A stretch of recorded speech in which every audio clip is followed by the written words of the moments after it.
Hey Kids Choir team, I'm here to tell you about what we are doing for the 5th week of Kids Choir. It is Shine Night tomorrow, which is a super special night. Kids are allowed to invite their friends, and they are going to hear a salvation message. So there's an opportunity for lives to be impacted and for kids just to just learn more about Jesus in a cool and special way than the other night. So it's the take home last week said to wear like bright and fun colored clothes. So I'm going to show you what our craft is. It is one that will go up in the hallway the night of the performance, or it should be. So we're preparing this as one that will be put in the hallway. So those crafts get a little extra attention, and the kids work a little bit more on them than one that they might just take home for fun. So this is one that their parents will see, or any guests that they bring to the performance they might see. So we want to make sure a couple things, make sure that their name's on it and clear to see. And like I said, it's just going to take a little bit extra effort because it's more of a special craft. So this one is God Made Me to Worship, and it's going to have their name on it. And then they're going to put their handprints on it. So this one's not done yet. I'm going to show you what we're going to do. The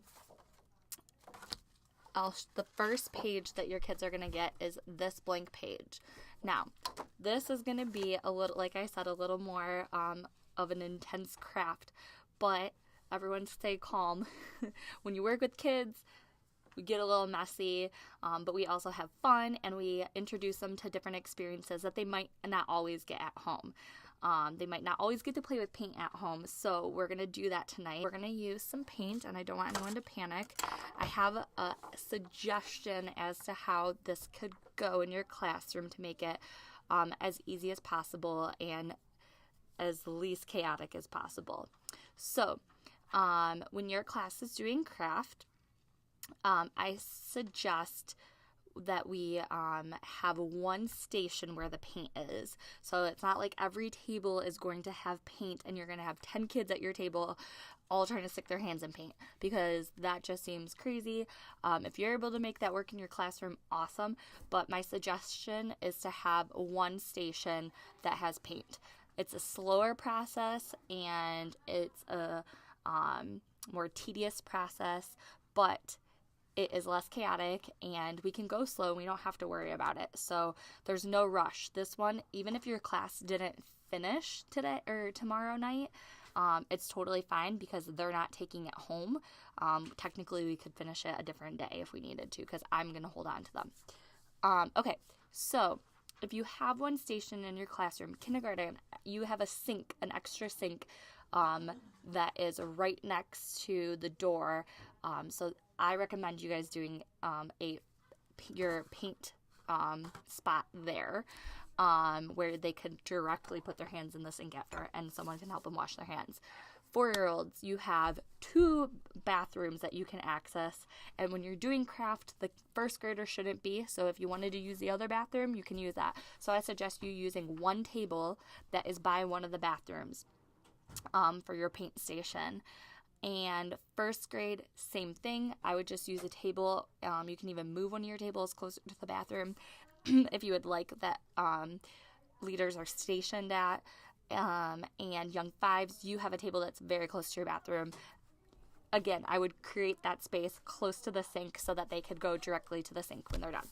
So that's my first suggestion. My second is to I'm going to have a movie for all of you guys. So have your different small group areas like normal, with one being a paint station. And at your small group areas that don't have paint, have the sheet that they need, and then have their star that they need. And this is the part that they can do in their regular small group. So in your regular small group table, have the sheet, have them glue their star on in the middle, and then they will have name stickers.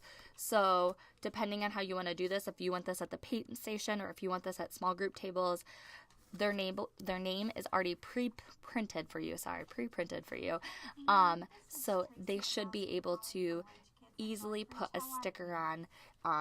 Even if for some reason there's paint, you don't have to worry about it. You can just stick their name directly into the star, like this one. It's a clear label, so it should just go right on top. Okay, so at their small group tables, this is kind of how it should go. You'll have their sheet. They'll have, let's see if this will come off real quick. Kind of. Okay. They'll have their star. And if you're doing the name stickers at the table, or if someone maybe wants to come around and pass out name stickers, they can do that. That should take just a few minutes at your table to get everyone's glued on and their name sticker on.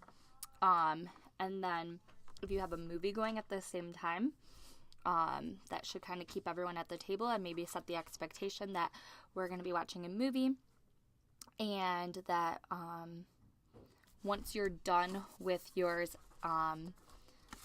like this, then without the handprints, then maybe they can go sit on the carpet, and then you can pull kids one by one. If you want them to stay at the table, maybe you can pull one table at a time to come up and do their handprints, so that not everyone's doing it at the same time. And then once they have washed their hands, you can have someone who's helping stamp their hands. You can have someone who's leading them to the bathroom, helping them get washed up in the bathroom. And then having someone kind of facilitating everyone else who's sitting down watching the movie, whatever else is going on in your room. So then it's not crazy. You don't have all the paint going on at once. You're really just having one kid at a time stamp their hands, go to the bathroom, stamp their hands, go to the bathroom. And then you can maybe even have someone with a drying area. So I would just make sure every leader knows in your room what they're doing. So kind of divvy up the jobs. And if you guys have a clear way of doing it in an assembly line, and the kids know that when they're done, they go sit down and watch the movie, it should be much less chaotic than you would think with paint. So I'm going to show you real quick. We have these containers in your rooms, or you will have these containers that are perfect for just putting some paint in. I have some white washable tempera paint. Okay, let's see. And then take my rings off. The best way to do this is to use a paintbrush. Oop, this one is hard because I didn't wash it well last time. Good job. But it's a big one, so let's see if I can. No, maybe I will use this one. Okay. Much bigger paintbrush than this because I have a much bigger hand as well. Okay, so I would just, with a much larger paintbrush that I will give you, have someone be responsible for putting a quick coat of paint on their hands. Helps not so much paint. If you put the paint in here and have them dip their hands in there, you could do it that way. They're just going to have a lot more paint on their hand, and it's going to be a little bit messier. So this way kind of gives you control of the paint and helps the paper not get soaking in paint. Okay, also their hand's going to be much smaller, so it's not going to take up this much room on the paper because mine is going onto the star, but there's one handprint. All right, clean hand. I just rinsed and then added a little soap, and it comes right off, so it should be just easy enough for them to, if you help them. Okay. This is hard to paint your opposite hand. Be careful. Okay, so this is, except with much smaller handprints that fit in the spots, this is what it will look like. It was super easy to wash my hands off, so it shouldn't be a problem for them. And then leave them in a spot to dry. This paint is known to dry super. Mine's like literally already dry. I just did it like a couple minutes ago, and it's already dry. So this paint should dry really quickly. So you might be able to start stacking them if you run out of room on your counter space to dry. And then they do not go home. Do not let them go home. They stay with us. and names should be on them from the sticker right in front. If for any reason you're missing a sticker, I took all your sheets and all the registrations and I printed all the kids' names. If for some reason you don't have a sticker, it's totally okay. Just write their name on the back or write it somewhere where I can make a sticker for them later. Or that they'll get a info card when they go home. So there's new info cards. They will also get a glow stick when they go home. So you can pass these out as they leave. And that's just part of Shine Night. When they go to music, I'll let you know in team time. The schedule might be a little bit different this week. We might do things a little differently because we're trying to add in an obstacle course for them to do out in the hallway, for them to get some wiggles out and have some fun with that. So the schedule might look a little differently, and we'll talk about that in team time so that everyone's on the same page. But that's pretty much it, and I'm super excited to see you guys. So I'll see you at 6 o'clock at team time. Bye, guys.